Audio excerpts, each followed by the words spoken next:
this debate, and today I will prove to you that Professor Baktiroglu is not right, and grafts are the best primary approach in the elderly patients. So as you heard from Selçuk, I'm not against fistulas, but the probability of doing a fistula in elderly patient is so low that it is sometimes better to leave the patient with the catheter. Now, many of the papers you quoted, the age of the elderly was older than 65. But I'm 60. Am I old? Am I looking old? Tell me. So what is 65? It's not old. It's 80. Should be more than 80 years. So these are my disclosures. And I thank you again for quoting my paper, Selçuk. But there are many limitations and drawbacks in this study that were clearly mentioned in the discussion, and you actually did not mention them. And for example, we do not know how many patients were referred for us, were not referred, and this study is not applicable to many other centers. So I suggest all of you forget about that and concentrate on the facts that I will show you now. Now, the KDOCI guidelines, they recommend radial cephalic fistula as the first approach. Brachiocephalic fistula, elbow fistula will be the second, and third, a transposed basilic vein. But how many of us know to do basilic vein transposition? Only then a graft would be an option, but I think it's not justified in the elderly patient. Why? Because these guidelines were written in 1995, even though they were updated in 2006, the update was not relevant to the elderly patient. And this day, the prevalence of the elderly patient has grown dramatically, and we need new guidelines. And why should we treat the elderly patient differently from other patients? First, there is a high prevalence of comorbidities, mainly diabetes, ischemic heart disease, and so on, that significantly increases the operative risk at this patient. Due to these comorbidities and many attended hospitalization, the veins are usually exhausted, the arteries are calcified, and the risk of primary failure is very high. So even if we jump the fence of native fistula and we create native fistula, there is a high risk of maturation failure, and the old patient will not have the opportunity to enjoy the fistula in his life. The life expectancy, in the elderly patient, is very short. It's not 65, it's more than 75. It's octogenarian patients. Half of them will die within less than 2 years, suggesting that half of the fistula would be created in vein, unusable. So if we are talking about radial cephalic fistula that you talked before, that providing a radial fistula before the patient dies is mission impossible. And this, indeed, shown by the study from one of the chairs, Professor Dasrides, radial cephalic fistula is not recommended in the elderly patient. This meta-analysis of dialysis success outcome in the elderly patient here, it's a very important one. So it combined all the studies, including Andy Wall study, Andy Will. So please don't spend your resources on radial cephalic fistula in the elderly patient. Another myth is the fistula really do better than graft, but it is not so. This is a study of 700 cases by Frederick Child comparing graft versus fistula. There was no difference in the long-term patency of fistula versus graft. And this is another study by Charmaine Locke. And Charmaine Locke, she is one of the pioneers of the Fistula First initiative. There's no difference also between graft and fistula. And what we see here that fistula have a higher primary failure rate compared to grafts, 40%. 40%, don't forget it, we'll use this data later on. So I think I can humbly say the emperor is naked, because fistula really don't do better than graft, particularly in the elderly patients. So if we insist on doing fistula first at any price or any cost, like Professor Baktiroglu say, we should expect that 60% of the fistula created will not be suitable for dialysis at 6 months, like you see in this study published in the JAMA. But if the survival of the patient is only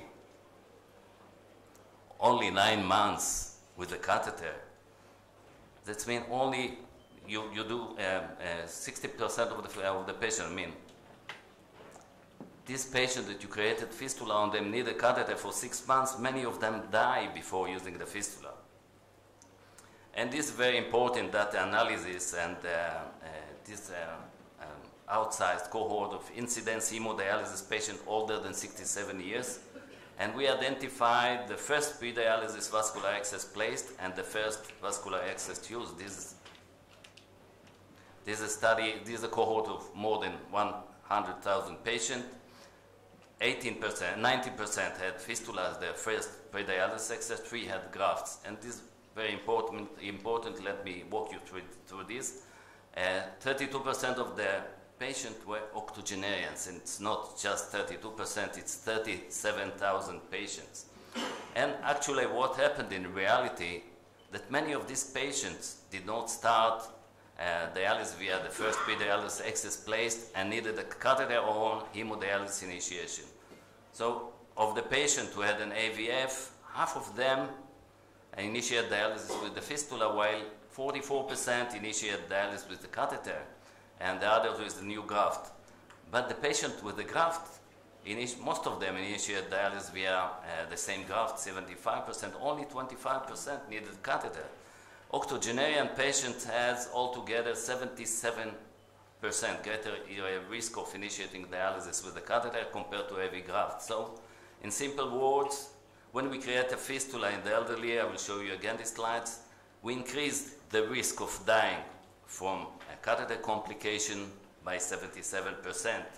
So in the conclusion of this study, the fistula first does not seem to be clearly superior to graft placement first in the elderly patient, and indeed graft can be and might be a better option for that. Graft can do better than fistula. There are many studies in the literature with 91% secondary patency at 1 year.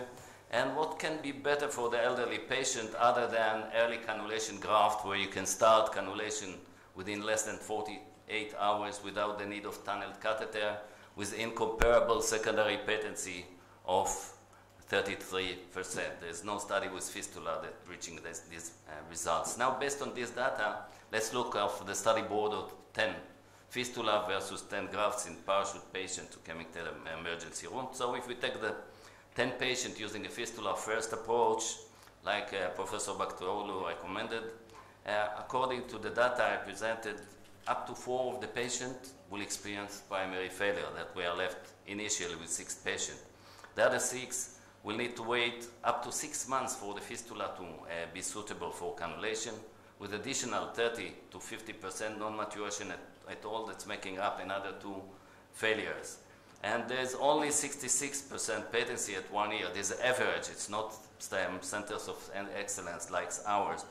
60% patency at 1 year, indicating additional 2 failures. So the outcome of this approach is 2 excesses are patent at the end of the year, but probably remain patent for a long time. But 8 patients will need new access within 1 year, of course, if they survive at all, they will not die before from catheter complication. On the other hand, if you look at the first graft-first approach in the elderly patients, if we take 10 patients, most of them can have early cannulation graft. They will not require a catheter at all. They will not have to suffer from the complication of the catheter. Of the 1 up to 30, 20% primary failure, we can rescue at least half of them by thrombolytic therapies. That means that we are losing 1 patient. And all the 9 patients can start dialysis within 24 hours, no need for catheter, or we can remove it early. 90% 1 year patency. So at the end of the year, we are left with 8 graft patent versus 2 at the fistula first approach, and only 2 patients require new graft versus 8 patients at the fistula first approach. So in conclusion, in elderly patient, graft construction, preferably using early cannulation graft, should be the gold standard for vascular access. As you all know, I'm not a fan of catheter, but if you are going to take an old patient and attempt to do a radiocephalic fistula on him, according to the KDOQI guidelines written more than 20 years ago, you would do far better by leaving this patient with a catheter. Thank you.